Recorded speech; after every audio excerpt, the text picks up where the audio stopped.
Longbox Review, Episode 16, Halcyon.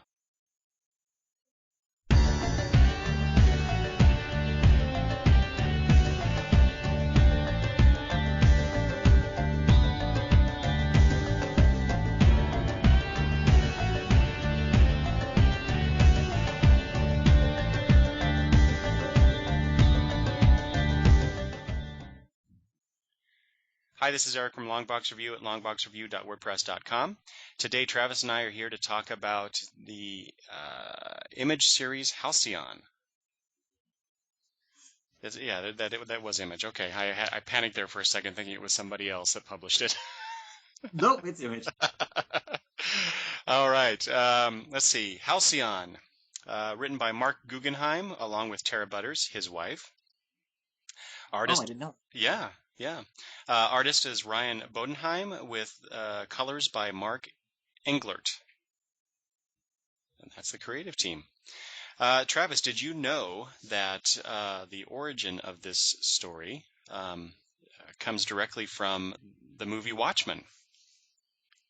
Really? Yes. So apparently, No. apparently Mark and Tara went to see Watchmen, and afterwards they came out of the theater and they were talking about the movie. And basically, Tara Butters wanted to know what happened after the end of the movie. You know, she's a writer too, like Mark, and she wanted to, take the story to the next beat, which is okay. So they stopped Ozymandias's plan, so to speak. But then what happens next? And so that started Mark thinking about doing this story. Featuring these characters in Halcyon. Let's see here. I want to give a bit of background on these guys. Mark Guggenheim. You recognize his name, right, Travis? He's done a few things over the years. Well, yeah. Let's see. He's primarily known as a TV writer. He's written for The Practice, Law and Order, and he co-created one of my very favorite short-lived shows, Eli Stone. That was kind of cool. I actually didn't remember that. But he has a comic book writing pedigree. He's written for DC, Marvel.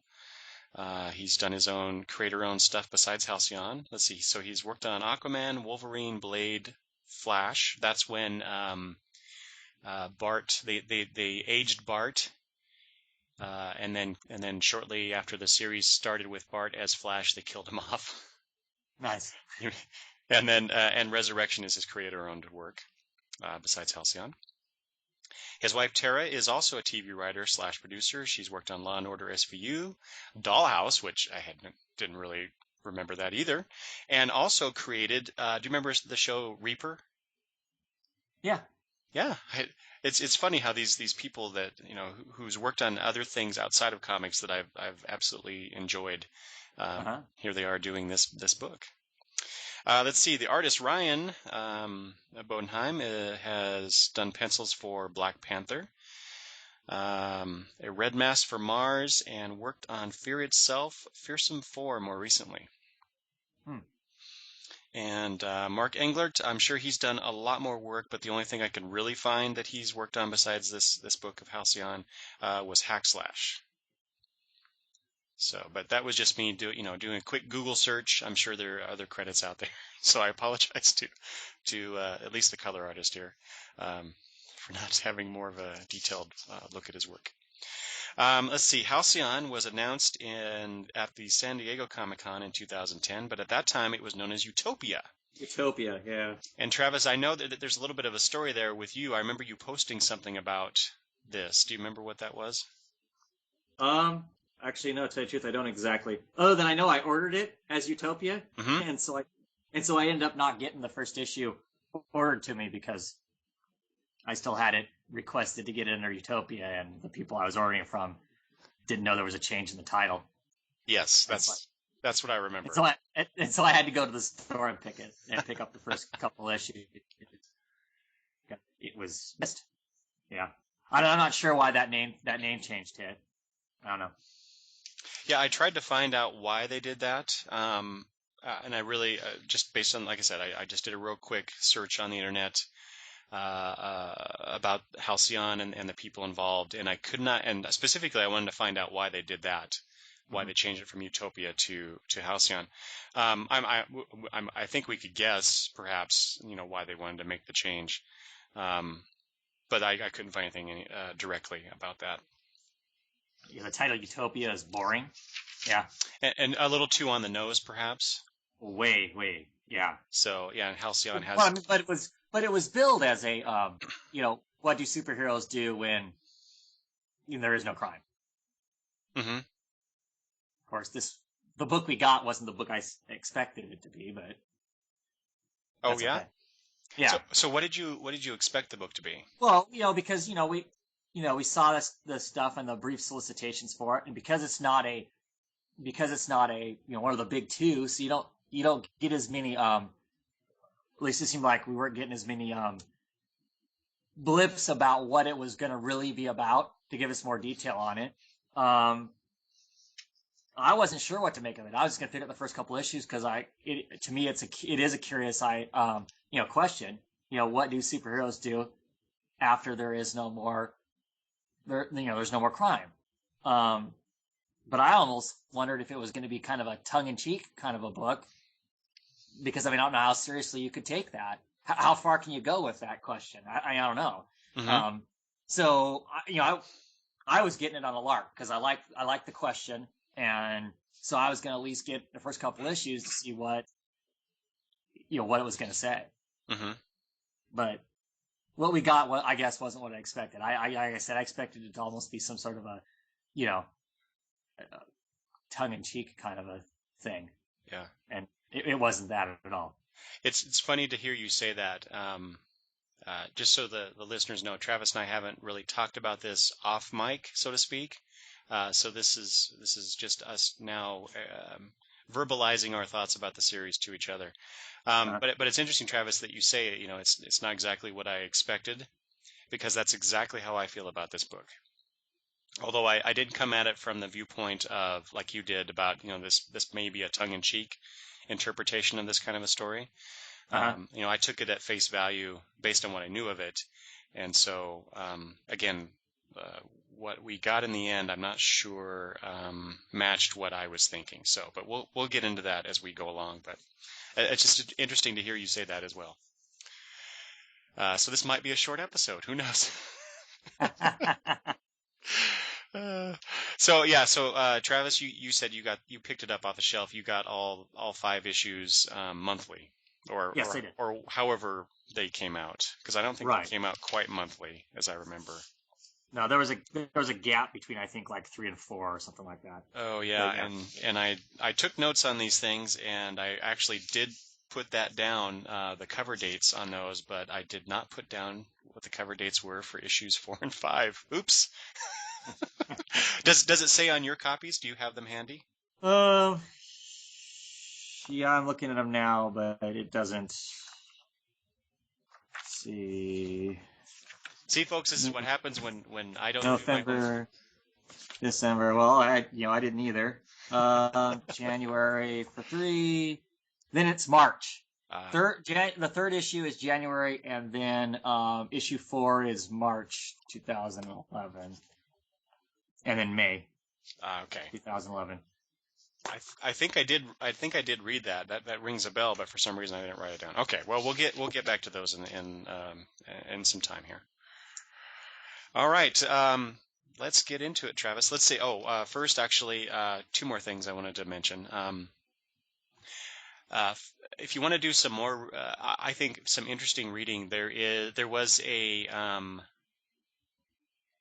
very interesting interview between Rich Johnson of Bleeding Cool and Mark Guggenheim about the series. This was done almost exactly a year ago today, Travis. I was Oh looking yeah. at I was looking at it, yeah.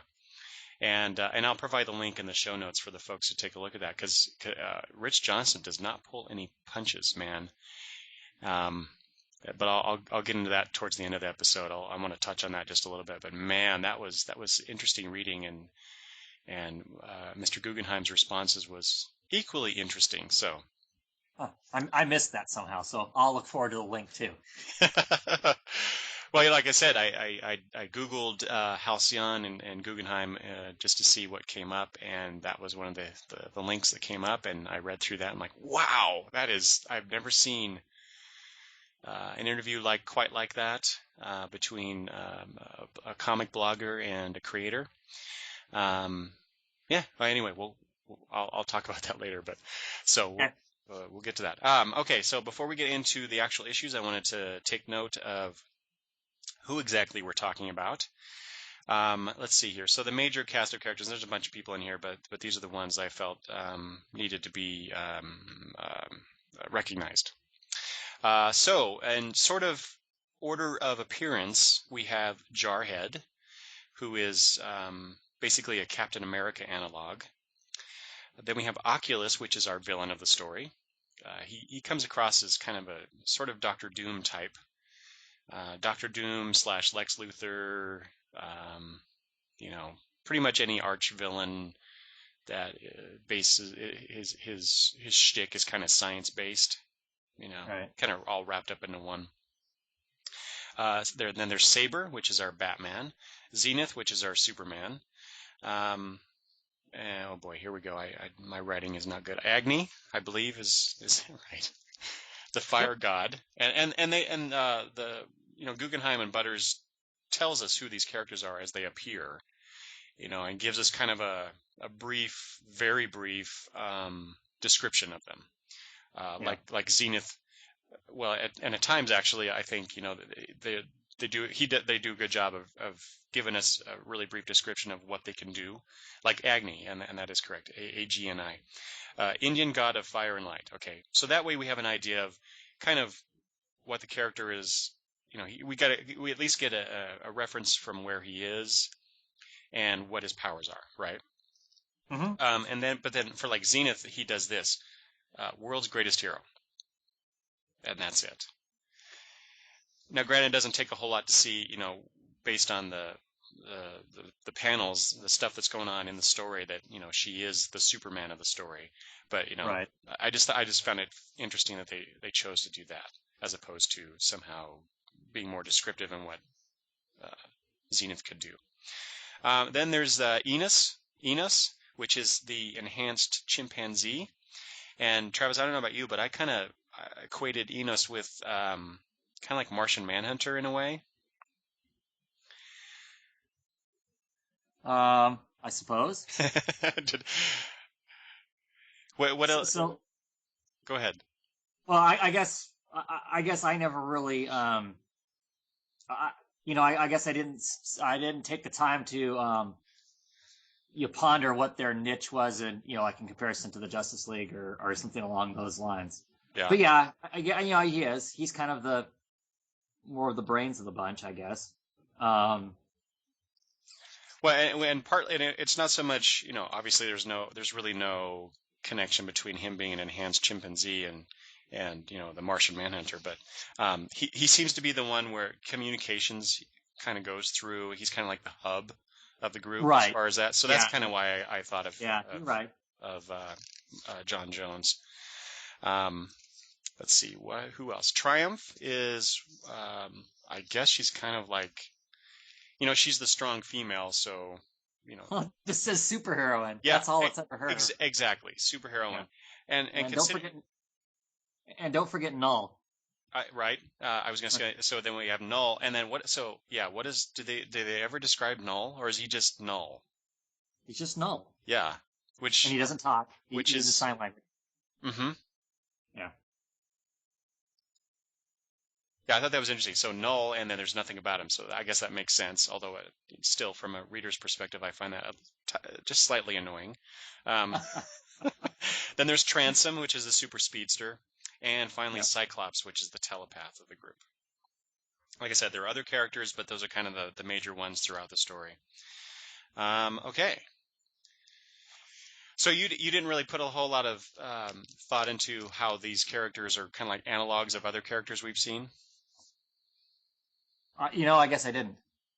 Yeah, they fit the general tropes of of the superheroes. Just like you named off. Well, this guy's kind of the Captain American, but not really. But Mm-hmm.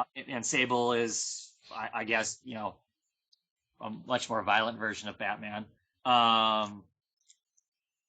So yeah, but I guess I didn't spend that much time. I guess I didn't spend that much time really,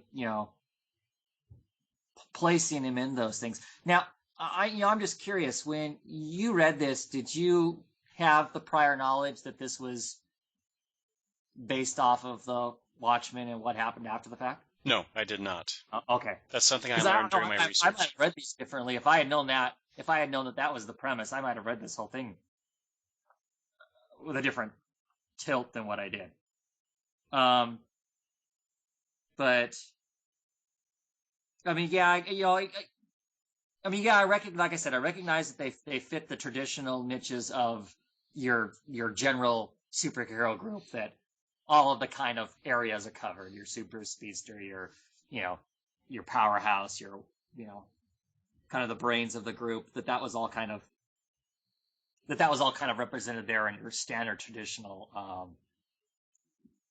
superhero group. Mm-hmm.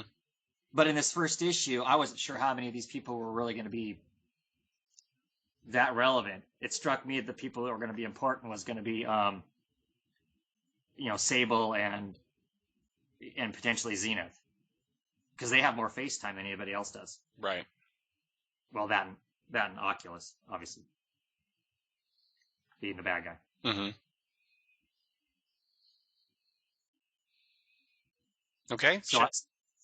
I just kind of took those other heroes as face value and went, okay, well, maybe I'll see them again, maybe I won't, Mm-hmm. and didn't really sweat them. Yeah. Well, I think too the way that some of these characters are brought in and taken out of the story kind of lends Uh-huh. itself to that to the way that you just described of how you saw them. Right. Some of them, in very real sense, are throwaway characters. So I'm not sure why Guggenheim and Butters decided to even put them in there as they did. Um, but we can get to that as we encounter that information in the issues. So Mm-hmm. let's get started. We'll go to issue number 1. We'll do this issue by issue. I'll give a brief synopsis, and then we'll talk about the stuff in the issue. We'll see how that goes. Okay. All right, issue number 1, and so I already mentioned Travis is the one that bought these as they came out in floppies. I, however, could not find issue 1 on the stands at my comic shop, so I elected to wait for the trade. So I'll have to pause every few minutes to briefly thumb through my book, since I'm not going to press it open and hold it like I don't want to ruin the binding of my trade. Okay, episode 1, The Hague. Let's see, that was cover dated November 2010. So it was announced in July of 2010 and came out in November. Let's see. So, brief synopsis. Jarhead, which, like I said, is our Captain America. He's the super soldier type, I should say. That's probably the better description. Fights some terrorist looking for Bin Laden, who it turns out. Oh boy, Travis, I suppose it should be implied by now, but we are going to talk about specific things about these issues. And so if you haven't read Halcyon, perhaps you should wait to listen to the episode until you've read it. Or and you should read it. In my opinion, I liked it. Okay. So yes. Go read it, and then come back and we'll destroy it for you. Yeah. Destroy it. No, Travis, we're enhancing the experience. Oh, okay. Okay. Let's see, where was I? Looking for Bin Laden, who it turns out was killed by those same terrorists that Jarhead has been looking for. And just as a side note, I have in my notes here, Bin Laden died in May of 2011 when this came out in November of 2010. So, that's just, there you go. There's that information. So all this is being watched by Oculus, who is our villain. He has a conversation with another, an extra dimensional version of himself. which reminds me of something else I've read recently, but I'll talk about that later. Let's see, the next few pages introduce us to Saber, Zenith, and some others before we find basically the whole reason for the title is given to us, which is crime is down to an unnatural level. And also we a big reveal that we find that Zenith and Saber are lovers. And the issue ends with Oculus surrendering himself to the authorities.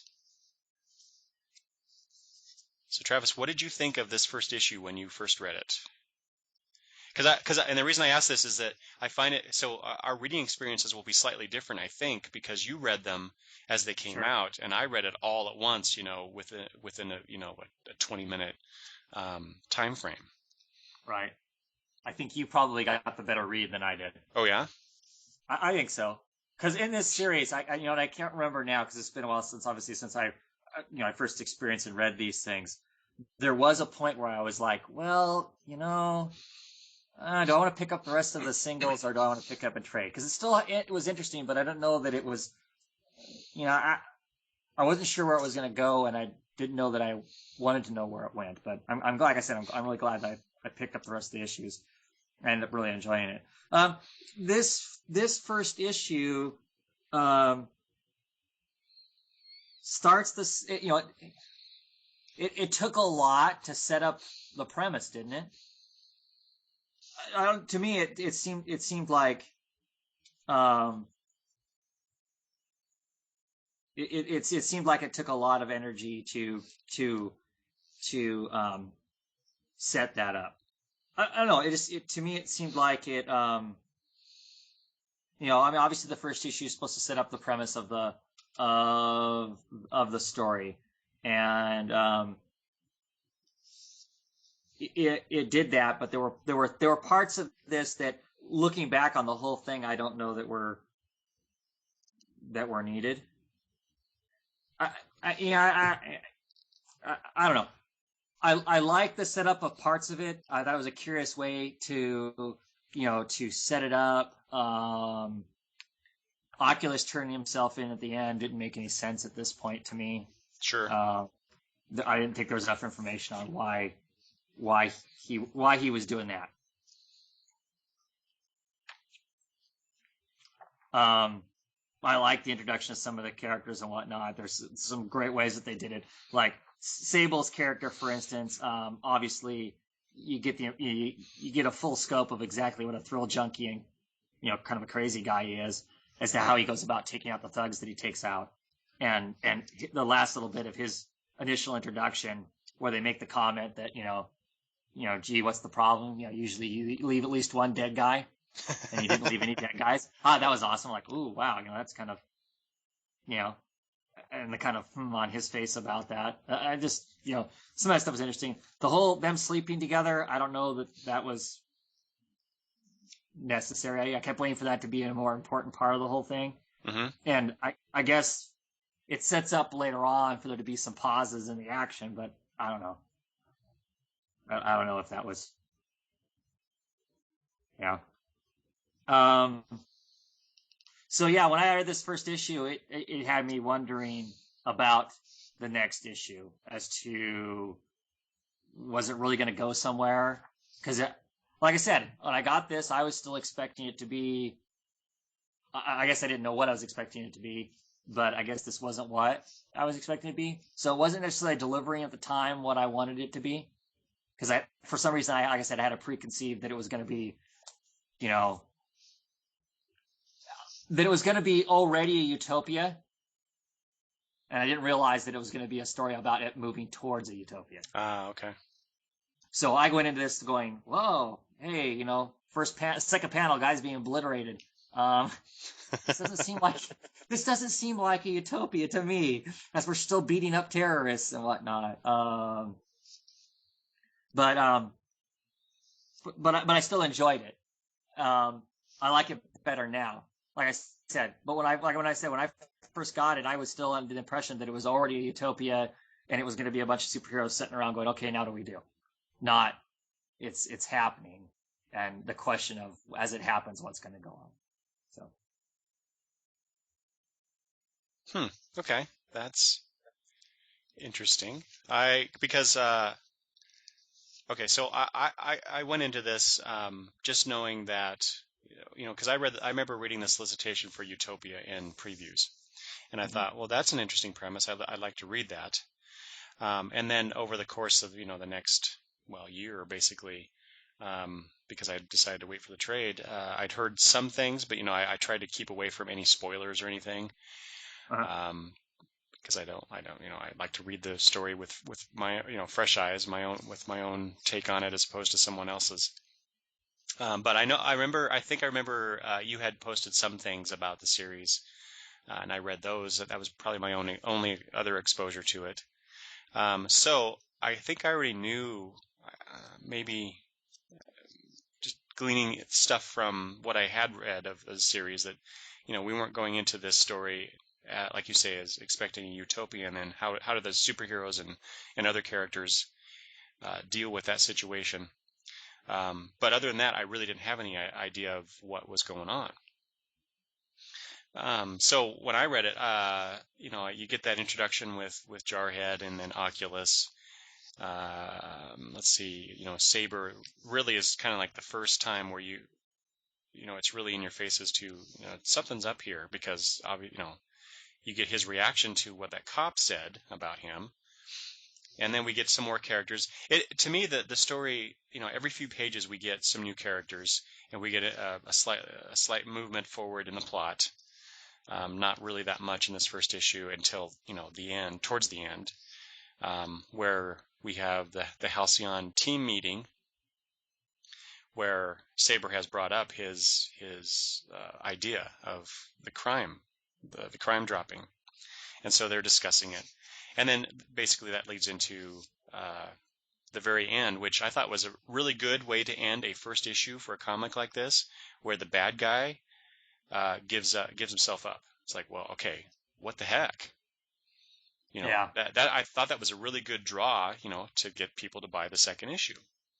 And of course, for reading it in the trade, it's like, okay, let's turn that page right now and find out what the heck's going on. So I thought the first issue was successful in terms of, you introduce the characters, you introduce the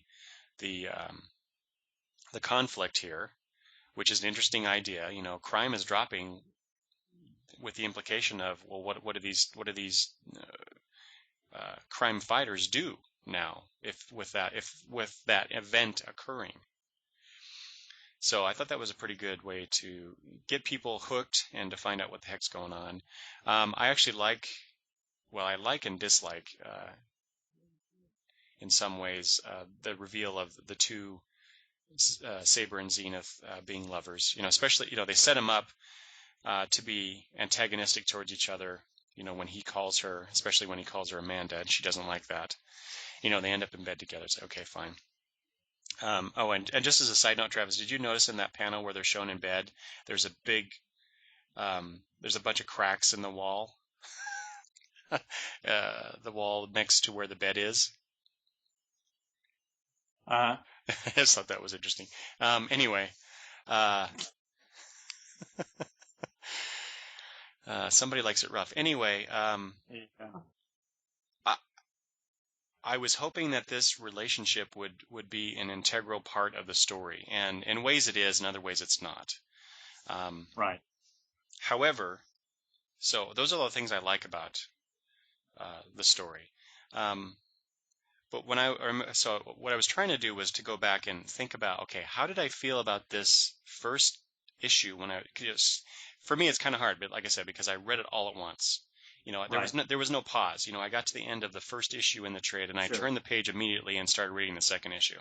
But Right. I was trying to remember how I was feeling as I was reading this, and because there's a lot of information thrown at us, Hmm. but I didn't feel so much that you felt overwhelmed with it. Oh no. Um, so I think the things that struck me the most were these, and there's only a few things, that we have these analogs, and I kind of expect that. Some characters in how do I say this? These kinds of superhero stories where they examine things in a different light, as opposed to how DC and Marvel just tell these month in, month out superhero stories all the time. Right. Where these short-lived pieces of work try to look at the superhero genre in a different light, I'll say. That's probably the best way to put it. So what we get a lot of those times is analogs for these other characters. Like I said at the very beginning, Jarhead's like the Captain America, sort of. Saber is the Batman. Zenith is Superman, that kind of stuff. What struck me about this was that how much Saber not only is, Batman-like, but he's also Midnighter-like from the Authority. Yeah, definitely. The ultra-violent version of Batman. So he's probably sort of Midnight than he is Batman. Yeah, I agree, and especially considering the way he looks too. Right. So you have, so this thus begins the problem I have in general with this comic. You have a character that is based off a character which is based off another character, sort of. And it's the same with Zenith. Zenith, I guess, so to speak. She's more like the female Superman, as opposed to, she's not like Apollo, which is like Superman. Mm-hmm. So we have these characters that are derivative, I'll say, to a certain degree. But then again, how many superheroes can how many new concepts for superheroes can you come up with after how many years? Over 75 years worth of superhero comics now. Yeah. So I kind of I will forgive that a lot, actually, because I don't want to judge these stories and these characters on the fact that they're not original. Well, there's not a whole lot that's original anyway. Right. Well, my question would be: does it matter? Does it matter what their superpowers are? To this story, does it really matter what their superpowers are? No, not at all. Not at all. Right. My issue, though, is just kind of how these characters are, not necessarily what their powers are, but how they behave, what their motives are. What, it was too easy just to make them that? Because see, I guess I don't know that it matters, because that's not really what's at issue. Mm-hmm. What their powers are, how original they are, isn't what's at issue, right? The issue is what does a society of superheroes do when there's nothing that, when that gets taken away from them. Mm-hmm. Yes, yeah, you're exactly right. I'm just saying it struck me. It was a very obvious thing that I see. I'm reading through this and I was like, wow, this is, this guy's like this, and you even have the relationship between Saber and Zenith, which calls back again to Authority between Midnighter and Apollo. Those two types of characters are lovers, and those two same types of characters in Halcyon are lovers. So first issue, I get several examples of what I said, or what I called derivativeness. Well, you're right. Mm-hmm. So that's in the back of my head as I'm reading this. So anyway, I'll stop there at this point. But again, I think for the most part, I thought this was a pretty successful first issue to get us into the story and find out what the heck's going on here. Yeah. Just as a frame of reference, I can't find a review that I wrote for this issue, but I can find a review for what I wrote for the second issue. And my review starts out with the fact that I wasn't going to pick up issue 2, so issue 1 must have left that kind of an impression on me. The only reason I picked up issue 2 is it happened to be sitting next to another comic that I decided I was picking up, and I had some extra cash in my pocket, and I went, oh, what the hell, I'll pick up number 2 to see what it is. So, obviously, and like I said, I say I like this series now, so it changed my mind somewhere along the way. But, yeah. Well, again, I think you succinctly put it, Travis. This series, there's a lot of interesting things about it that makes you like it to some degree, but then there's other things like, well, why should I detract? Yeah, detract from it. Why should I bother to continue reading it? Now, granted, as I said, I bought it in trade, so I'm like, I'm not going to waste the money. I'm not going to stop reading this. And it's not like I read that first issue and went, nah, this is crap. Right. So, well, I say at the end of my review that I'm not going to pick up any more issues. I'm not going to pick a trade. It's got some interesting questions in it, but nothing's just got me riveted to, man, I can't wait for next month. I'll pick it up and trade. but obviously that's not the case. I picked up this single issues instead of picking it up in trade. Mm-hmm. But I think you probably got the better read out of it than I did. Yeah, I would agree. It seems like based on your comments thus far, it definitely benefits from a trade read. So, okay, let's move on to issue. Oh wait, no, before we move on to issue 2, I wanted to point out. Actually, I just noticed this. So, I read this several months ago, and I reread it a few weeks ago in preparation for our talk, and I was flipping through it just now as you were talking earlier. And maybe I just misread something, Travis. Maybe you can clear it up.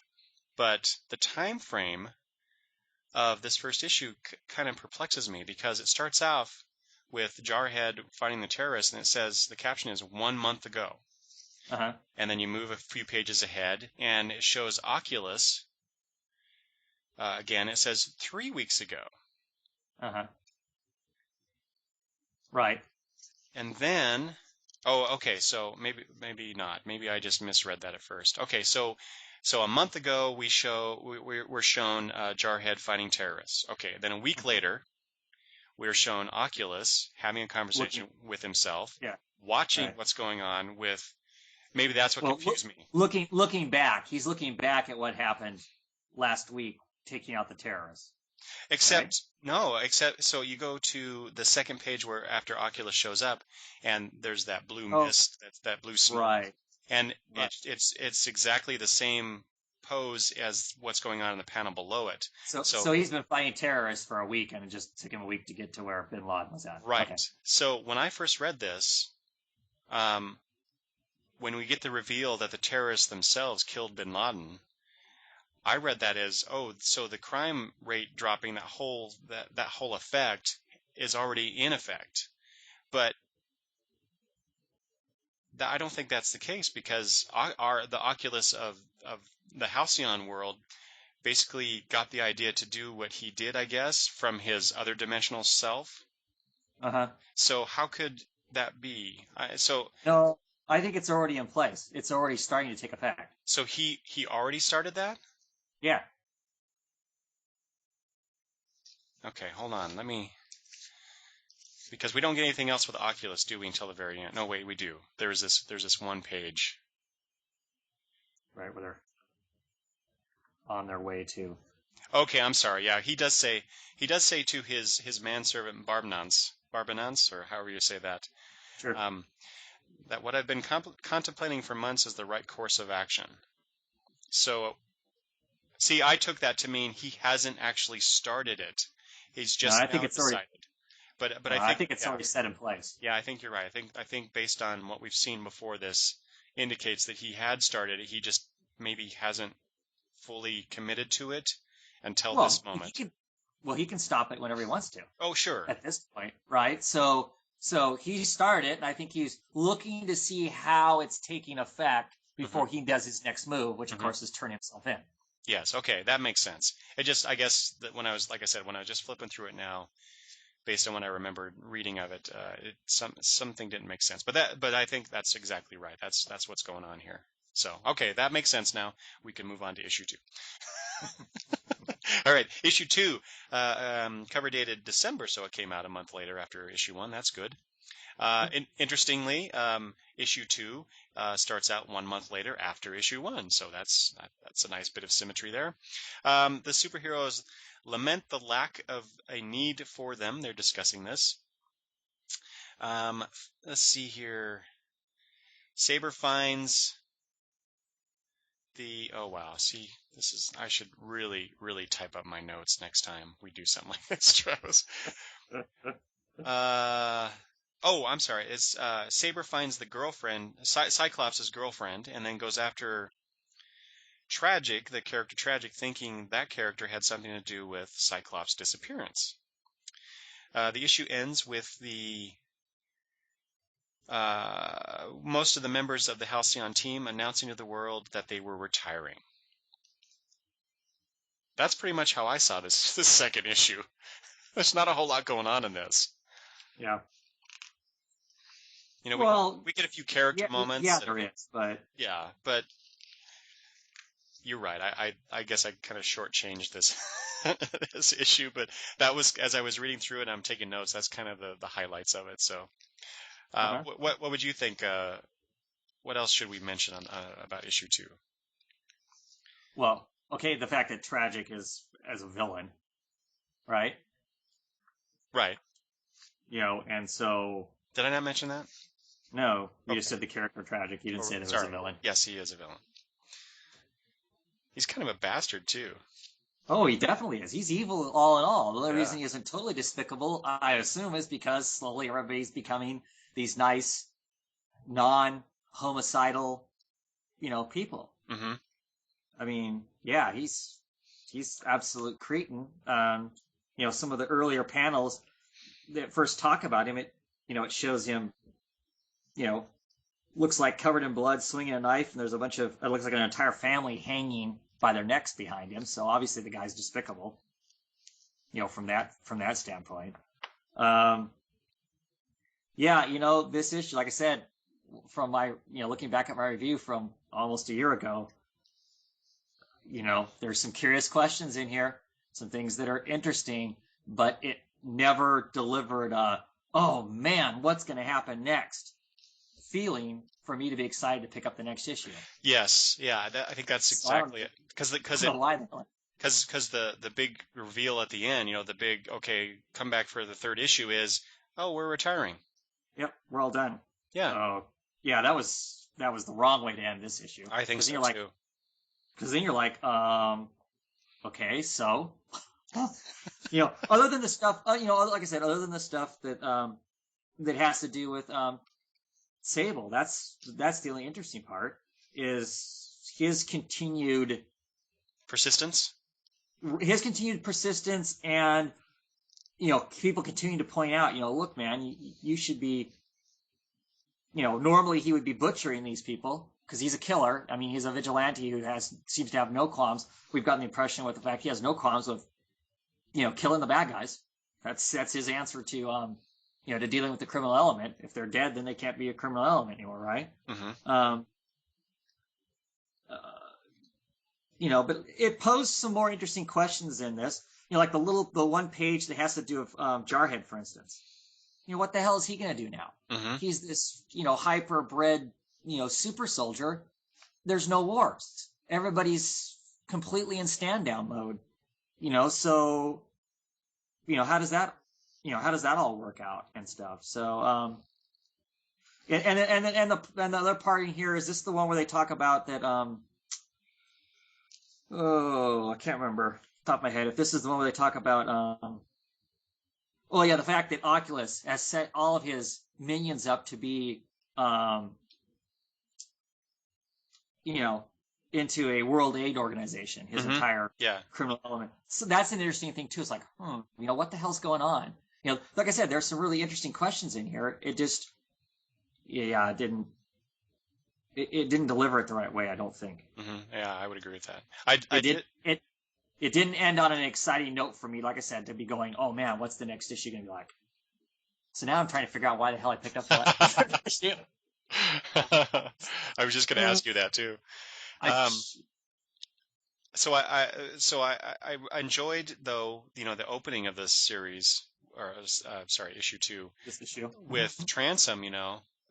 Yeah, crime may be down, but there's all sorts of things going on where people still die every day, through accidents or natural disasters. Just things happen that they still are needed. They're just not needed to go off and fight individual criminals or even criminal organizations any longer, or at least not as much as they used to. There's still a need for them, and that still kind of bugged me. And we get it very obviously with the opening here with Transom doing what he can to save this coastal city.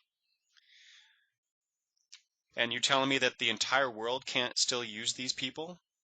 right. So, okay. So then the angst of them not being needed in the world anymore is undercut by this to me. So I question the motive behind the plot, I guess. It doesn't seem like there's a whole lot of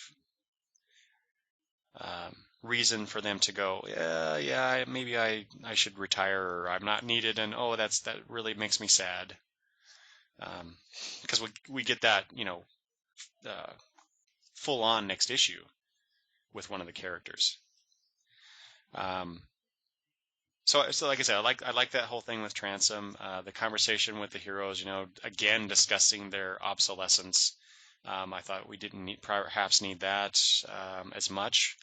But yeah, I like the stuff with Saber, talk to the girlfriend of Cyclops. Although I thought that conversation perhaps went a little too long. So maybe plus the fact we don't know who Cyclops is, right? yeah. Other than I think you can infer from their conversation that she's an associate of the group. Right, but we were never introduced to her though. That's true because the writers wanted to do that reveal. I think next issue, or maybe it's the fourth issue. I can't remember now. Yeah. But that's fine. I can forgive that. That whole fight though between Saber and Tragic though that was pretty cool in the sense of wow, this guy is just a total nut job. Yeah. He should be taken out. Evil, of course, should be taken out. And again, it's pointed out to us. See, here's that derivative thing again. We were told already in issue 1 that Saber has changed, and yet we're reminded of it yet again. Right. Do we need that every issue? But I still like the fact he's beaten this guy to a pulp, and and the guy's just he's forefront with him with Saber. And it makes Saber go to that next level in terms of, okay, what's happening here? Where do I need to go to get this information? So, so it does provide a reason for being in the story, this scene. Yeah, well, yeah, and I think it also helps drive home the point that he really needs to figure out what's going on because, how bothersome would that be to suddenly having people point out, especially despicable people point out, that you're fundamentally changed and you have no rationale as to why you're fundamentally changing. Me personally, on a personal level, I find that very disturbing and want to know, what the hell is going on. Yeah. And so that keeps the drive there, but then they kill it in this issue by going on to the retirement thing. Mm-hmm. Yes. Yeah. And also,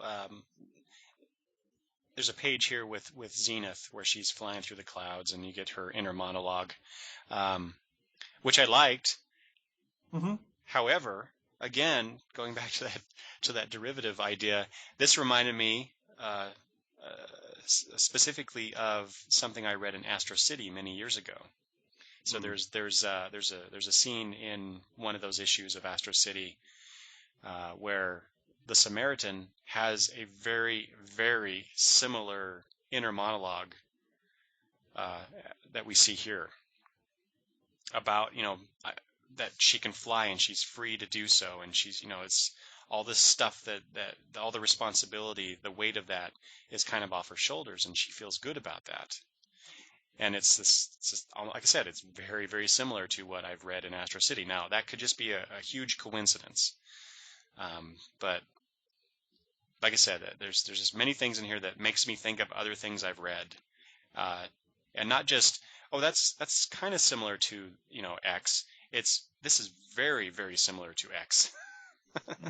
So, but that's that's partly the benefit, more or less benefit, or not so much a benefit of a long-time reader. I think you're gonna make these connections, if provided you can remember them. Right. Which I'm having trouble doing these days. Anyway, the older I get. So I don't know. I tried to, like I said, there's nothing new under the sun really, so I try to forgive that, but I'm having a hard time with this, Travis. And this is just issue 2. Right. So it's not okay to play homage to that sort of thing, or to what if they're purposely doing that? I'm not saying ripping somebody else off, but what if they're purposely putting those things in there because it sets up the commonality of all of this superhero stuff for them to then later on turn this on its ear even more as the whole effect gets bigger and bigger.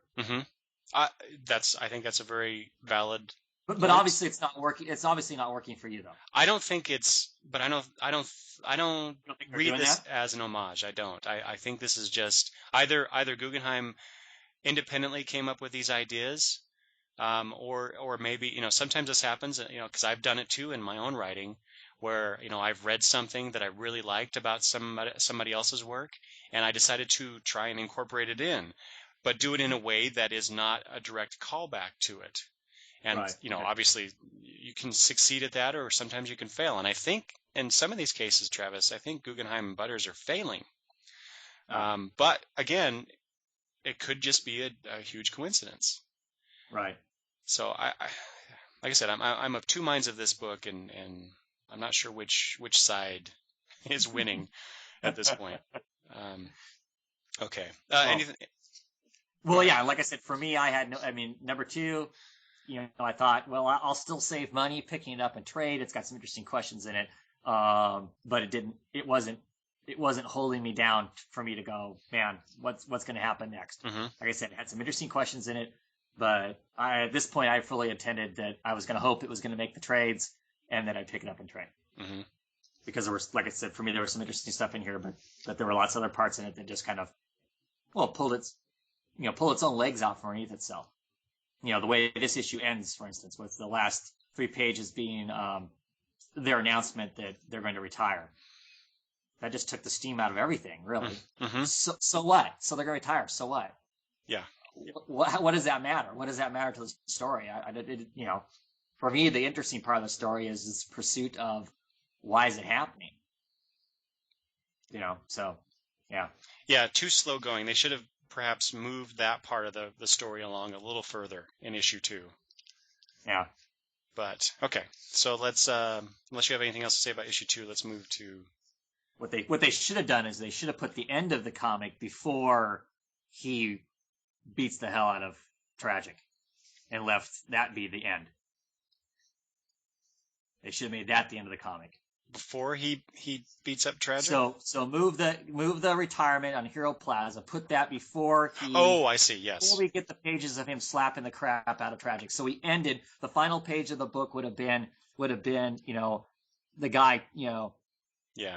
Yeah, I agree. That's a really good way to end it. Him saying the fact, look, you beat these people, blah blah blah. Unless you've changed, then that panel of him pausing and then him starting to walk away. And the guy, the evil guy said, welcome to my world, but welcome to the world, buddy. And that should have been the end of the issue. Yeah, that's. And that would have made me going. That's what I would have remembered after I finished reading it, and I would have went, oh, I think I'm going to pick up number 3, as opposed to 3 pages of, oh, the world's become a perfect place, everything's so happy and joyful, we don't need to be here anymore, and we're moving into retirement. Yeah. Yes. Yeah. Okay. Let's see. Let's move on to issue 3. Let's see. Issue 3 cover dated January 2011. So again, the next month, I believe. Mm-hmm. Yes. Mm-hmm. All right. Issue 3, Triumph's Secret. And basically, and I'm probably going to give this issue, again, short shrift as far as the synopsis, but Saber continues to look for clues, leading him ultimately to the now dead Cyclops, as revealed to us. Oculus hands over the formula to cure all cancers. And, I mean, there's some other things going on too, other details, but then at the end, we get the big reveal, the big moment of the end of the issue. Triumph kills herself. And that's pretty much how I saw that issue. Mm-hmm. So it starts off with Triumph, especially so we get some inner monologue from her. She's up on this building. There's something you don't know about me. It's not a secret. You've seen her in action or read about her. Blah blah blah. It's not a secret, but there's something you don't know, and she flies off the building, and we don't get that back, or we don't get the result of that until the very end, where we find out she doesn't know how to fly, or she can't fly, and she's killed herself. She makes a little crater at the street below. Yep. All right. I could have done without that entirely. That whole triumph sequence. It's from a writing perspective, in my mind, this is wasted material. It's also we haven't been given any sense that this person is hurting so badly about the lack or the world doesn't need her anymore, that it affects her that badly that she needs to kill herself. She's that depressed that she needs to jump off a building. That's just bad character writing to me. And it seems to me that it was done more for dramatic effect as opposed to being true to what the character was about. But then again, we were not given a whole lot about her, right? Even at the very beginning, like you mentioned earlier, it says Triumph, superheroine, and that's it. That's all we know about her. I did like, though, sorry, I was going to say Halcyon, but Saber goes to Halcyon headquarters and runs into Transom, who's recovering from an injury. I like what Transom said. Being the only hero in the world's taken a toll, and then through slitted eyes, Saber replies, "Not the only one." Yeah. So I thought that was interesting. We do get, the idea of that whole people trying to investigate this phenomenon, them not being or not wanting to pursue it, right, or not being able to do it. They get nosebleeds and all this stuff, and we see that happening to Saber. And then Saber, of course, has, we get a flashback with his encounter with Cyclops, and so I think it's very obvious here in that scene where, obviously Cyclops is behind this to some degree. Right. And then we have a few more pages of him in the present saying basically the same thing. So to me, it's kind of repetitive. I guess we didn't need, both scenes right next to each other like that. But it makes sense to to spell out what Saber thinks is going on. Right. And it's also tied to what is this? Doesn't say here. Oh, Spherical, the company Spherical. So they offered Cyclops a job, so that's what he's going off to investigate, and he gets Zenith to fly him there, and they have a conversation. And this is where we get that, like I said before, I was hoping that their relationship would come into play again, and it does here a little bit. They talk about them, and it's not just about sex. She caresses his face. He, of course, being the Batman-like character he is, he pushes her hand away, and she delivers the blow to him, though, saying, is the reason you're seeing a dark conspiracy in all this is so in a world without crime your life will have some meaning. I thought that was a nice touch. I really enjoyed, though, the 2 or 3 pages of Oculus and this doctor, the head of the World Health Organization, and he's got all these equations and written on the walls and on the floor, and the reveal that this is the cure for all cancers. Right. I thought that was kind of cool. Yeah. And as we find out, Oculus is behind all this ultimately. But at this point, I thought the writers did a pretty good job of kind of putting that question in your mind. Oh, sure, definitely. By this scene, it's like, wow, maybe it's not him. Maybe this is something else. Right. Although, I mean, when you read this, Travis, did you after reading this scene with Oculus, did you think that he was still behind it? Yeah, I was like, well, this is really interesting, and that I assumed that he was still behind it in some sense. Mm-hmm. I'm like, okay, at this point, I'm really starting to think, okay, what's the final hand that he's gonna lay down? What's the end game? Because I mean, he just gave them the cure for all cancers. Mm-hmm. If the end game is screwing up a few superheroes, so what? He just gave the cure for all cancers. I'm thinking, this is, at this point, I was getting excited about the book because I'm thinking, man, I mean, there's some really interesting questions here. So if he is behind the whole thing and somehow this is all gonna, muhahaha, he's gonna have the final laugh, how's that gonna work? And in the kind of world that we live in, maybe the payoff's worth it. If this is just a beef between all the craziness that goes on is a beef between this, quote unquote supervillain and a bunch of superheroes. If they took each other out and in the process it made everybody else a better place, okay, where's the bad in that? Mm-hmm. I don't know. I kind of assumed that in some way he was going to be behind it in some sense. Mm-hmm. But then I also wondered if he had lost control too. Yes. If it really was his game plan, what's the final hand? What's the final thing going to be? I was at this point, I was real curious. Mm-hmm. Okay, I want you to keep that in mind because I want to come back to that at the end of this because that's very it's very integral to the overall effect of this story. So I want to get back to that. I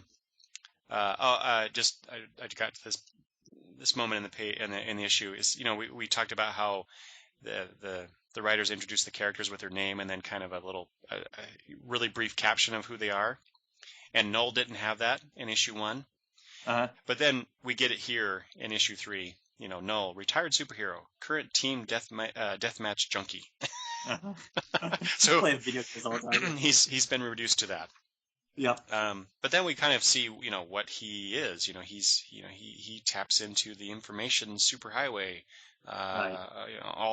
He becomes. He's digitized in this one sort of splash page. As he becomes zeros and ones. I thought that was kind of a neat thing. That's the thing about these kind of stories. You're introduced to some new types of characters, like Null to some degree, but we really don't get a whole lot with them. And like Triumph too, it's like she's just this big muscly woman, and that's it. That's all she was until the death scene. Yeah. The suicide scene. But at least with Null, we kind of get a little bit more of him, and it looks kind of cool. The artist did, I think, a pretty good job of rendering that. Let's see. And then right before the end of the comic, we get Saber and Zenith find a Tesseract, and they go into that and find the half-decapitated Cyclops. Yeah. And the caption there, telepath, in parentheses, deceased. Really? Deceased. Do we really? She's not maybe alive there? You don't know what her powers are. Maybe she can function just fine without a brain. Okay. Yeah. All right. I did like that scene though, where Zenith and Saber are talking, and they see it's this little cube, this miniature cube thing. It's smaller on the outside than it is on the inside, type thing. Anyway, but he says, "Can you open it?" And she gives him that face, like, "Oh, please." Right. And smashes it. Shoves her hand through it, yeah. And like I said, the issue ends with Triumph killing herself. And like I said, that was just a big waste to me. Yeah. See, I didn't mind that at all. Yeah? Yeah. I was okay with that.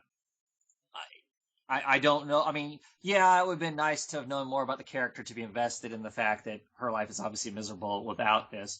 But I guess I just took it as the fact is that that's really all she has ever been. There is nothing else for her. So just end it. Let's just end the life. Sure. She doesn't know how to function. I guess there are people out there who are sick. Okay.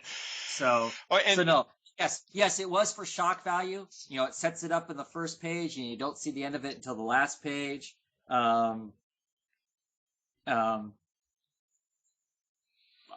know. I guess to me, it's one response of many that we get to see in here of what these people are doing with their existences now that now that they don't have anything left. One guy's continuing to be a hero because he still thinks there's things to do. One guy's doing some scientific stuff. One guy has become, an Uber video game champion, you know, some people don't have anything else and don't know what to do with themselves. I guess. You know, So I guess to me it wasn't that big of an issue. I again, like I've said before, I'm of two minds of this story, and on one hand, I can see Triumph and her suicide being the shorthand for, this has really affected these people in a major way, some of these people in a very major way, and this is Right. how, she chose to deal with it. But, I can't forgive the shorthand in the storytelling itself. So Okay. I can Yeah, see I why they found. want to do it, but I don't like how they did it. Yeah, and I found the review I wrote for this one, and I Hmm. ended up picking up this because yet again it was sitting next to something else I was planning on picking up off the rack, and I thought, well, because there were all these lingering questions still, so I thought, what the heck, I'll pick it up, and for me this was a turning point in the comic.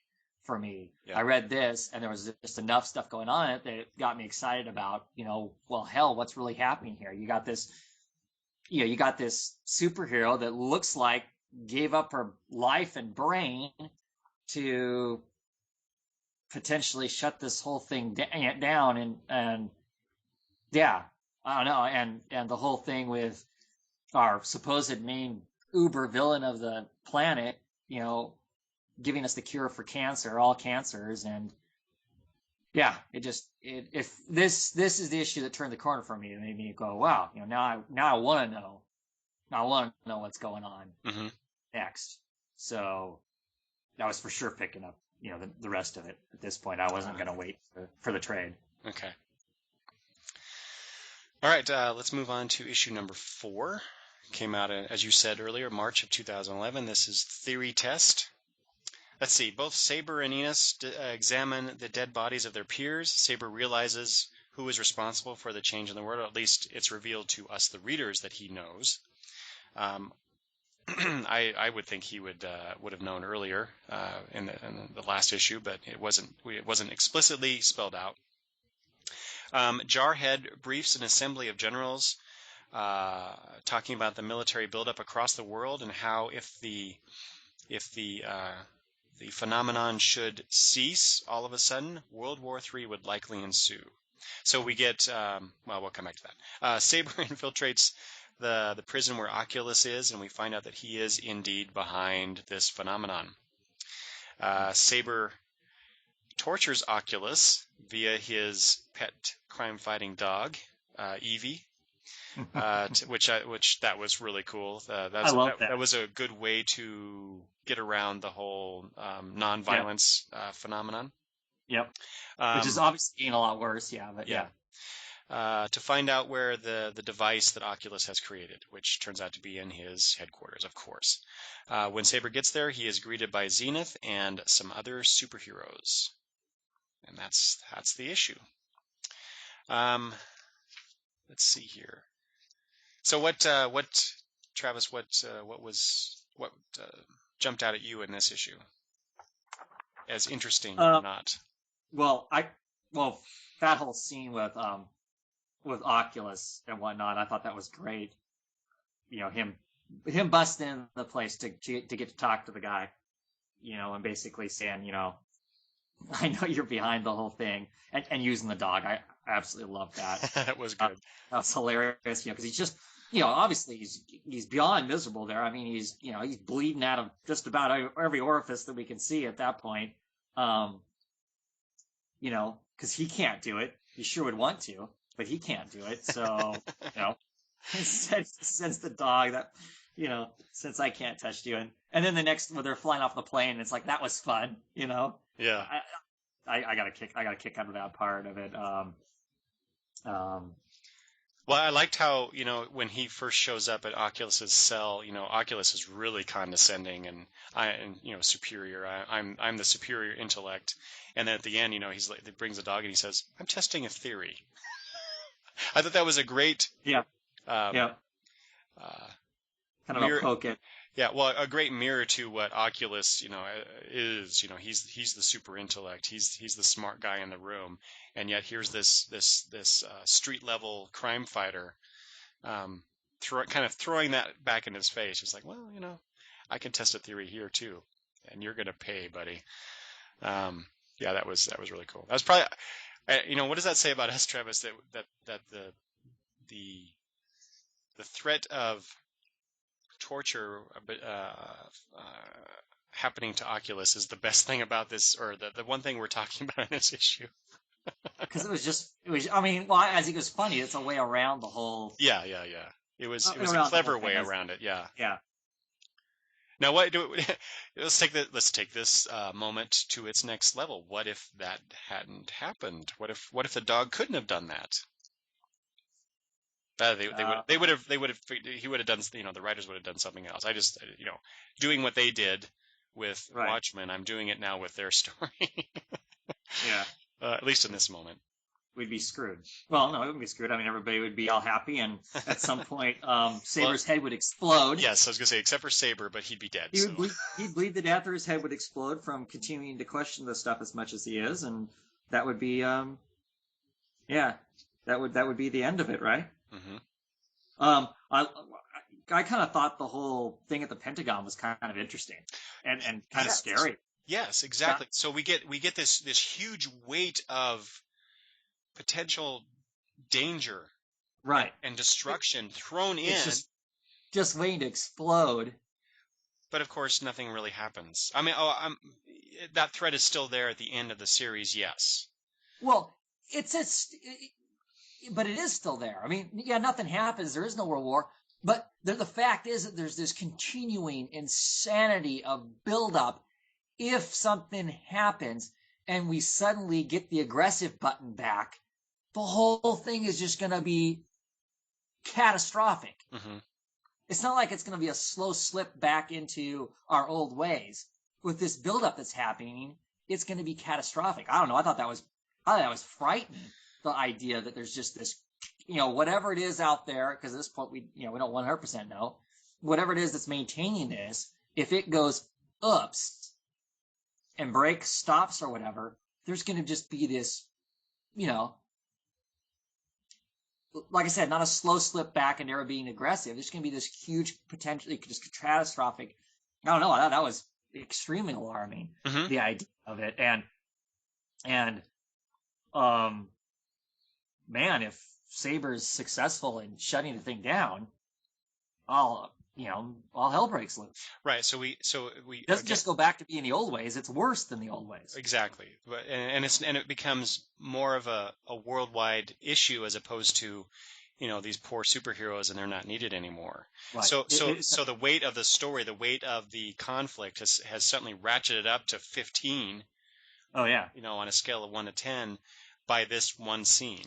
This one page, actually, of the story. But again, here's my problem with it is that it's thrown in, just kind of thrown in the story. It's like that hasn't been talked about before. The last we saw Jarhead, he was being told he's obsolete, and now all of a sudden we get this huge reveal that World War III could come if this phenomenon just stops. So. Mm-hmm. Again, yes, it's a frightening thought, and obviously it brings a lot of weight to Saber's actions by the end of the story.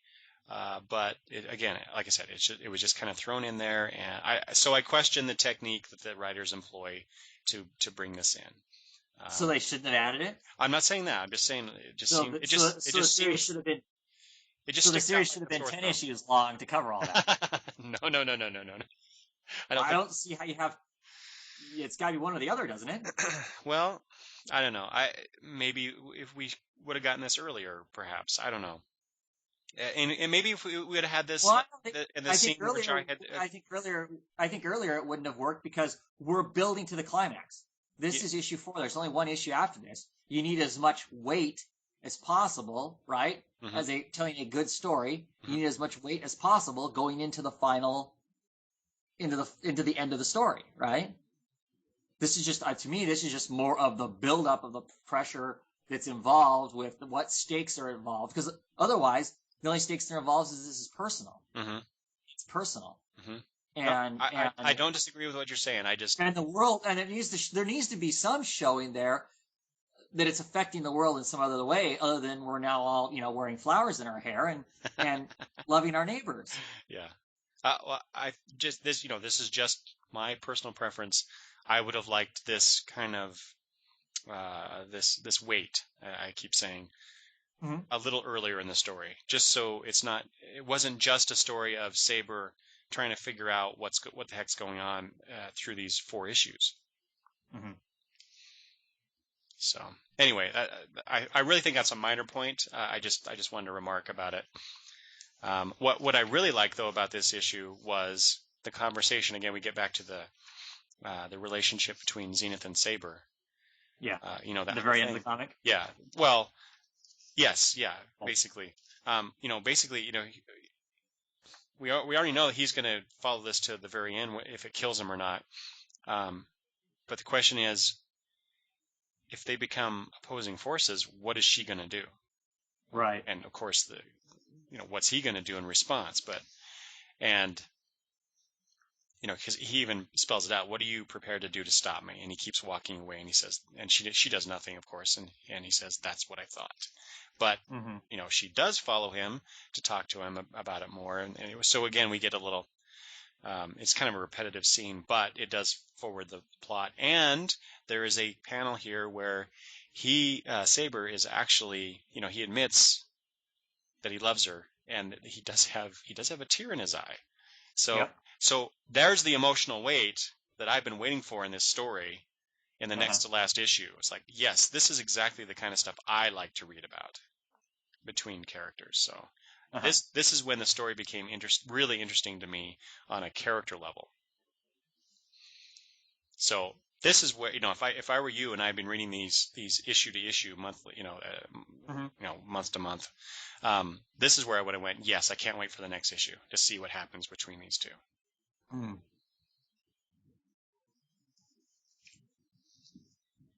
I like the ending of this issue. Oh, when I thought this is kind of your perfect. Yeah, the perfect issue ending moment. Yeah, the way this one ends, that you asked me earlier what I was going to do about it. Well, I figured it out.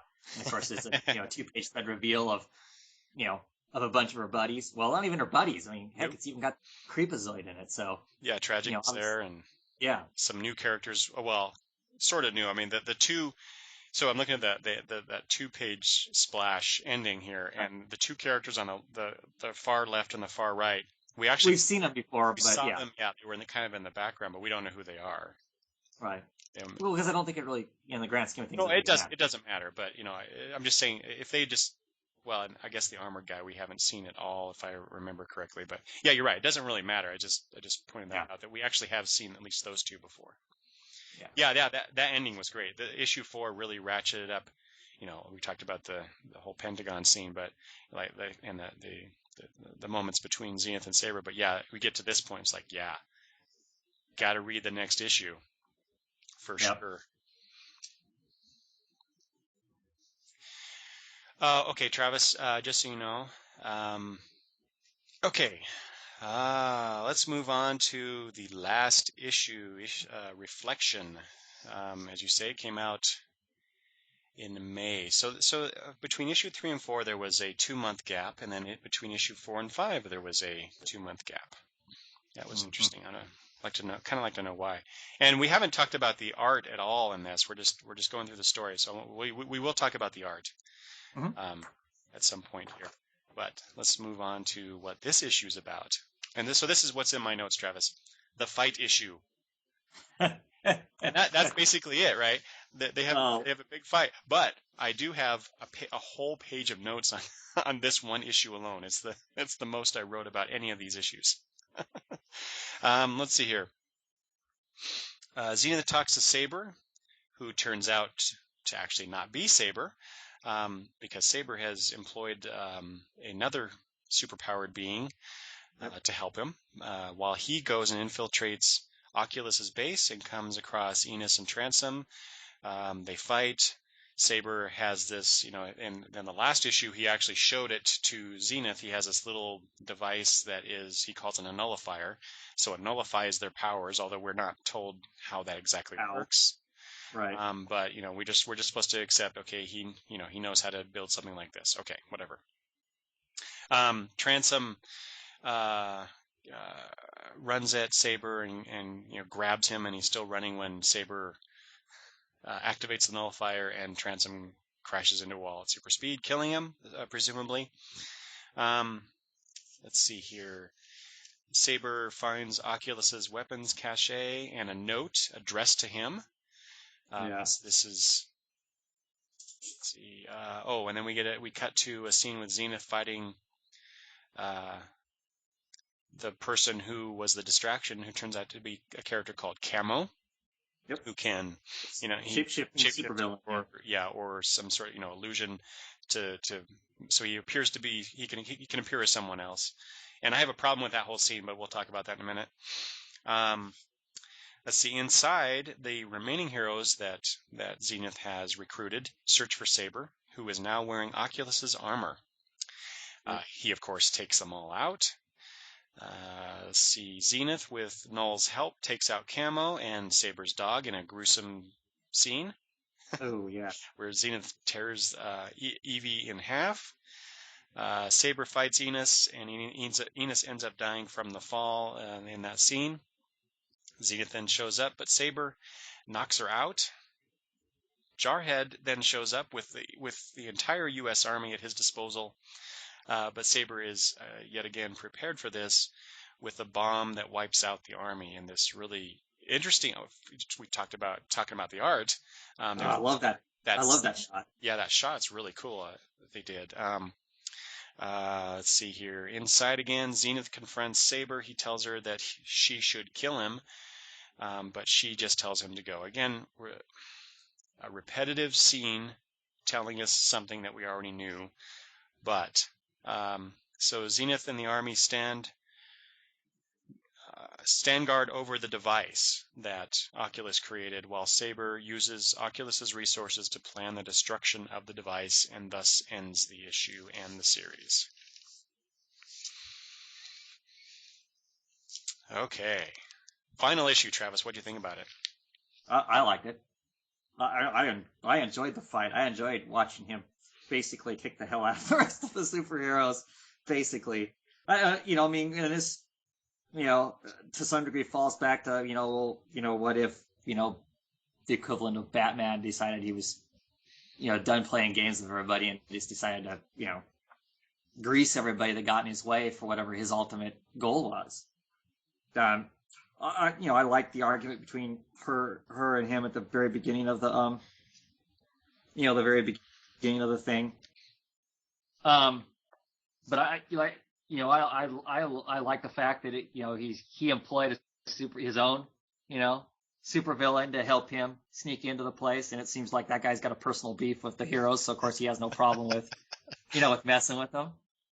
And you're right. That reminds me, though, we should mention that it turns out that the closer you are to the device, it doesn't affect you. So they can have this fight. Right. So just you're right. A point that needed to be mentioned. Yeah. Granted, they don't tell us how that device works, but they had to do something. I guess, otherwise there wouldn't be something there wouldn't be anything to the story if they could just, he shows up and there's an army of, superheroes there to keep him from, shutting down the device and whatnot. The whole setup with him going in and, there's a note there for him, to use the armor and all that kind of stuff. I'm reading that and I'm going, okay, so we're getting the real, the real final, the real final thing's going to happen. The real reveal as to what Oculus's real plan was is now underway, because he knew he was coming. He knew he was going to make it there. He knew he'd figure it out and he'd get there somehow. It's the gruesome scene where what's her name tears the dog in half. Mm-hmm. I just like the fact that Nola's like, oh boy, he's not going to be happy about that. You know, Yeah. not sure it is, you know, just the whole that whole part of it.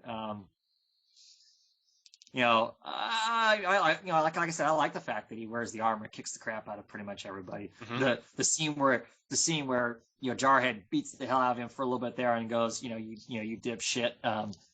You know, you didn't think I wasn't going to bring the whole army with me, Mm-hmm.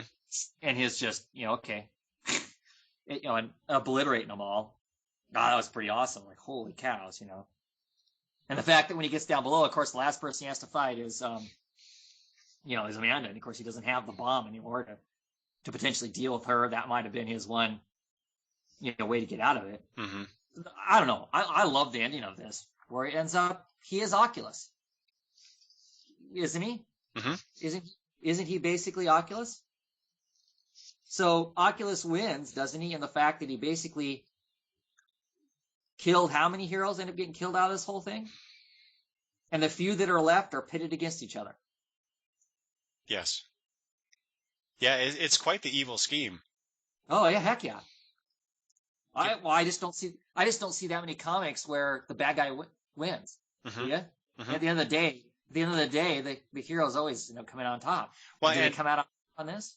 And you know, this is where this I think this final issue is kind of like the saving grace of this series for me, because not only does the villain win, and we know I've read stories where the villain has won, quote unquote, but the way that the villain went about doing it, the way that the writers have penned this story to show Oculus building this device that gives us world peace, essentially, you know, but at a cost, you know, as Saber notes in this issue, free will doesn't come with fine print, but right. we still have world peace. So yeah, is that it's a great philosophical and moral question, you know, is it okay that we have world peace at the cost of us choosing to have world peace on our own? And the fact that he turns one of the world's hero, you know, quote unquote heroes, although Saber was always borderline anyway, into the adversary of the world. And he's continually trying to destroy world peace for the world. So that was a great idea. Yeah, he becomes the ultimate villain. The fact that his goal now is to destroy that thing, which basically, and on a more personal level, obviously those two are not going to have a relationship probably ever again. No. Yeah. And most of all the heroes that we were introduced to in the book are dead, except for Zenith and him. Noel was also. Oh yeah, you're right. He doesn't get killed, does he? I can't remember. I don't know unless he was outside. If he was outside, if he wasn't inside when he set off that bomb. Yeah, I think you're right. I think they were all outside. Yeah, because it looks it looks like Zenith was, the only one that wasn't outside, perhaps. Anyway, it doesn't matter. So I love the ending of it. Yeah. You know, the book's got faults through it and whatnot. I thought the payoff at the end, though, was great.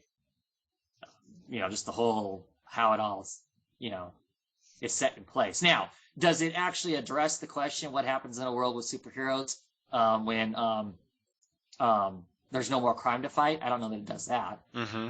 It never did really answer the question that when I first heard about this book, as originally, when the first things were being talked about it, I don't know that it answered those, but I don't know that one wouldn't have been a really boring comic.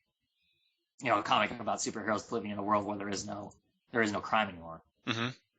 If you just kept it at that base value, I don't know, that would probably be a boring story. Because I mean, you're right. What would there be to do? Yeah. You know. But yeah, like I said, I thought the ending of this was worth the issues that it had. So do you think, though, that this could have been better suited if it were a 3-issue miniseries as opposed to a 5? You know, cut out some of the fat in here? Or do you think everything in there that we've talked about in all 5 issues, you know, moves everything along enough without needing to trim anything out? No, I don't think as a whole. I mean, there are probably little things, but like I disagree with you about the Pentagon thing. I think that's an important, important piece of it. And did it need to be sooner? I don't know that. Well, maybe it needed to be. I don't even know that it needed to be sooner. I actually think there are more things missing that should have been added as opposed to things taken out. Mm-hmm. I agree. It would have been nice to have had a little more frame of reference for some of the other characters that were in it and whatnot. Mm-hmm.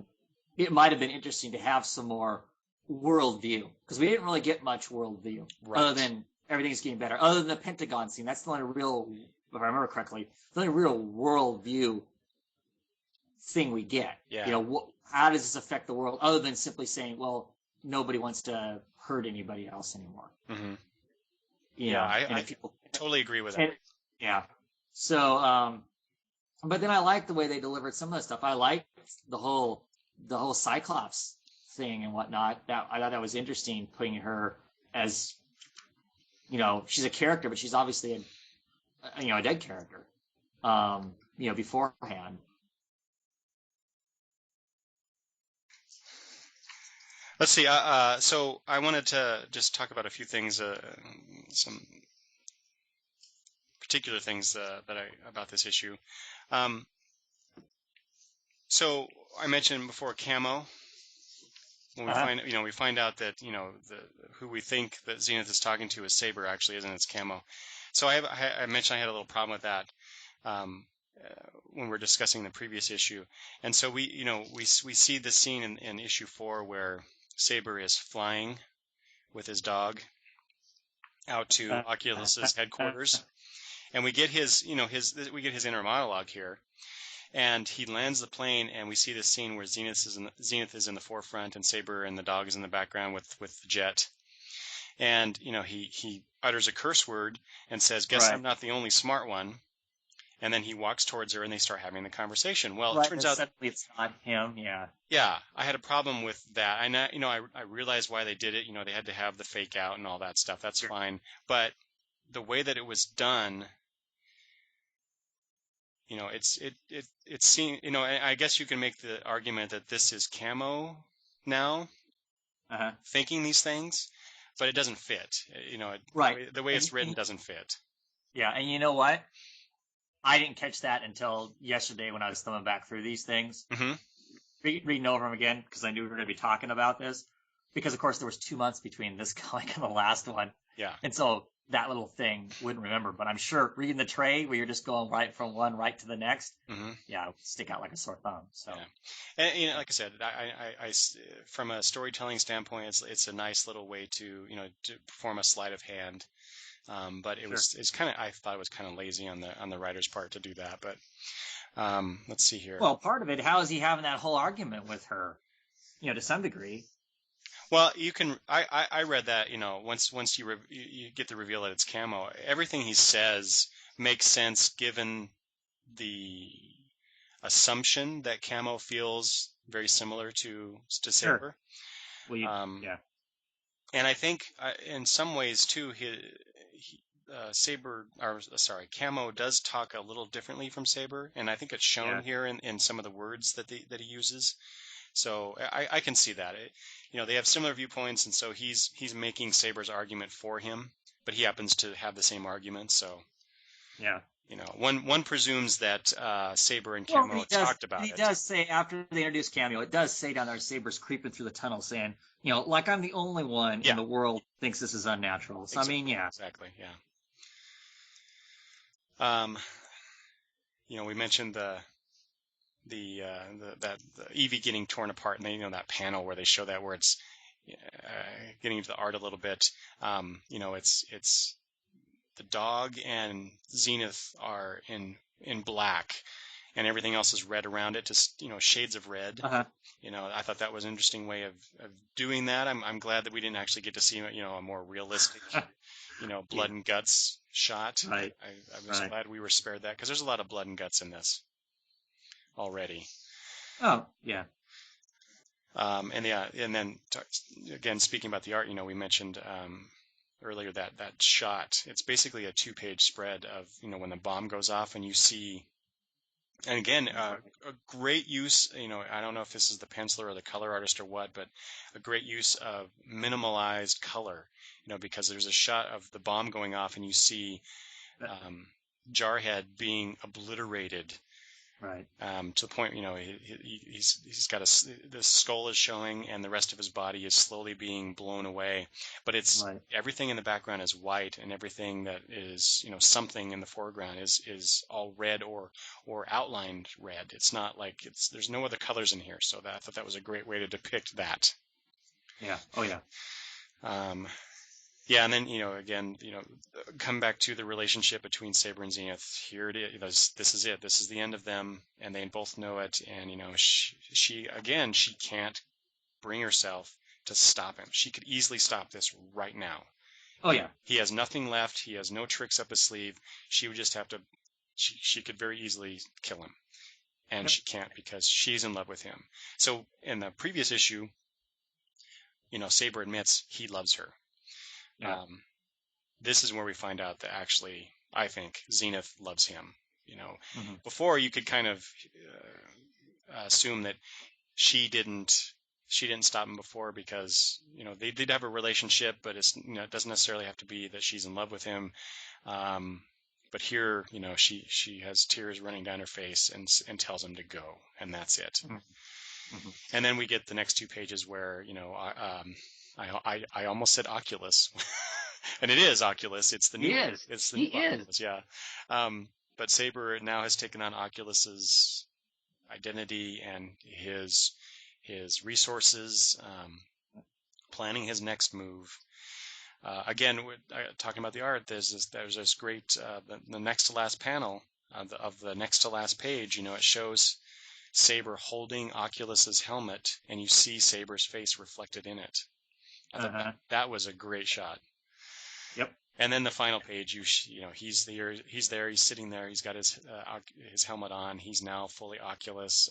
Evie has survived to some degree as some sort of cybernetic dog, and what's his name, Barbnance, the manservant, is standing behind the new Oculus, and he's got this.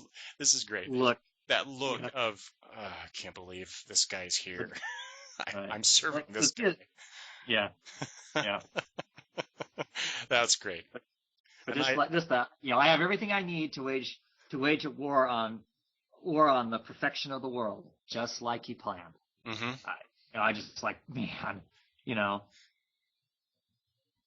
Agus may spend the rest of his days in a prison cell maybe, but boy, did he screw everybody else. Mm-hmm. I don't know. It was well, he saved. I love the ending of it. He saved them and screwed them all at the same time. Oh yeah. So like I said, to me, this last issue, this ending, was the saving grace of everything else I'd read before.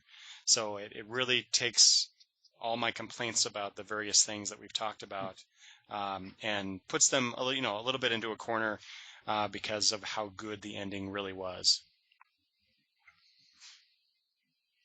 Yeah. My other question is how can they fight these final fights? Is that because they're close to the device and so it doesn't? Does it say in here? Because if they're all non-violent now in this perfect world, how are they having this final battle?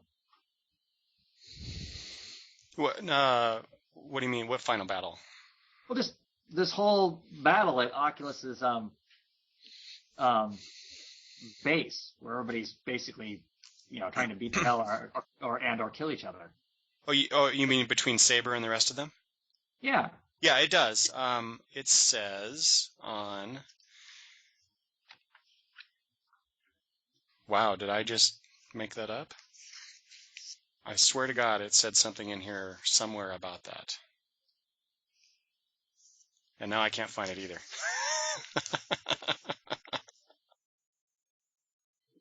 Yep, I can't find it. But I thought that it did say something about it. Oh yeah, right here. I got it. Duh. It's on the first page of that last issue, the third panel. Okay. So it's got Zenith and Saber camo talking, and she says it works like an AM radio antenna. The closer you are to it, the less it works. This entire Okay. area, it's pretty much exactly like the world it used to be. Okay. Yeah. I thought there was something. I just wasn't able to find it. So Man. yeah. Yeah. So I'm assuming in your trade it shows the covers of each of these issues, Yes. It which shows a cover. I don't know if there were any variant covers. yeah, I don't. I kind Yes. of like some of the covers, and some of the covers I didn't like. I like the first one. The second one's fine too. The two colored issue, the ones that have more color on them, Mm-hmm. more of a scene, issue 3 and issue 4. I love issue 5, the cover of issue 5, where it's a close up of Oculus's mask, and you can see all of the heroes reflected in it, but all their faces are skulls. Yes. Mm-hmm. Yeah, I like that cover. I really like the art in this book. I like the colorations. I mean, like I say, we haven't talked a whole lot about it. I thought it,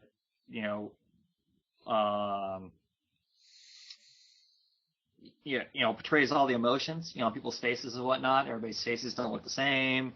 All the stuff that tends to be issues sometimes. I enjoyed that. I mean, the art was not a detraction at all. I quite enjoyed it actually, as far as the art goes. Mm-hmm. For the most part, I did too. Yeah.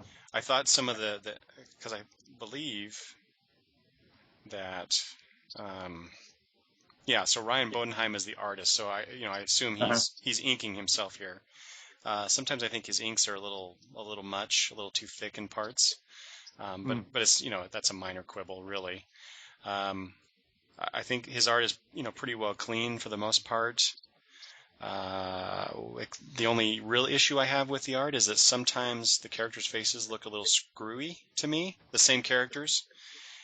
You look at some of the faces of Zenith throughout the issues, they look a little weird. But it's, again, it's not that big of a deal. I guess I didn't notice that. I thought it worked pretty well. Well, what's funny is I noticed it more with her than anybody else, so I'm not sure what's going on with that. I mean, his faces at a distance look a little simple, I guess. Mm-hmm. But up close, I thought up close when we're actually getting a face shot, a headshot of somebody, mm-hmm. I thought that emotions were portrayed really well. Mm-hmm. I mean, any headshot that I'm assuming the writer requested, you can, without words, you can tell kind of, what they're thinking and where the character's at as far as the mindset goes. Yeah, you're right. He did a really good job at depicting emotion, that's for sure, in the faces. The one thing I will point out, I hate to sound all negative about the art because it's really quite good, but there are times where he uses the same exact pose in separate panels, where you get a lot of two shots of characters' faces, and it's the same exact art. It's just perhaps colored a little differently, or there's something else going on in the panel, but it's the same headshot. And where that works effectively in small doses, I think the artist does it too much throughout the entire series. So that's just a minor thing. It just stuck out to me as all. But really, I have to give a lot of credit to the color artist, because where sometimes it's real minimal in panels, like some of the back, people are in rooms and suddenly the backgrounds disappear. But it conveys a certain motion. Like I'm looking at a page, I think it's from issue 2, yes, where Oculus is sitting on his bed in his cell, and you see him on a bed. There's a sink and a toilet, and everything else is white. And that kind of speaks to me, like a sense of isolation. Right. Which works. It's not realistic by any means, but it works. And there's another scene here I'm looking at with Jarhead, where he's being told basically he's obsolete, right? And there's obviously he's standing there in the room with his general, and there's stuff on the wall, but the close-up shot of him, the rest of the panel is just this really muted kind of tannish color. And that's it. But again, that works for the emotional kick that you're supposed to get there for this character. So I'm okay with it. And like anyway, we mentioned those one scene, like the explosion scene there with the Right. color, and yeah, I, the color artist did a really good job on this. I think I think it raised the art um, in general just a little bit more. Definitely. So yeah. So overall, Travis, should people pick up the trade if they have not read this book? I think so. I think the ending of it. I think the ending of it has a good enough payoff to make it worth the read. Mm-hmm. How I managed to soldier through the singles, I'm not sure. Mostly on Lark, got the first issue because I didn't know exactly what it was, and then it happened to be, sitting next to other stuff that I was interested in picking up at the time, and so, I had the extra bucks in my pocket, to buy it as far as singles go. Mm-hmm. But I think it is. I mean, I don't know what the price tag on the trade is, but I'm sure that you could probably find it someplace online for a reasonable price that I would think it makes it worth the money. I think it makes it worth the money, like I said, just because of the, you know, the questions that it has in it. Yeah, they aren't 100% answered, but the final play out that the bad guy has at the very end of it, and how it's all sets up at the very end, I think made it worth it. Mm-hmm. What do Yeah, you think? I would agree with everything you just said. So I obviously I had some issues with specific things throughout the Right. series, but again, at the risk of repeating myself, that final issue really paid off for the previous four issues.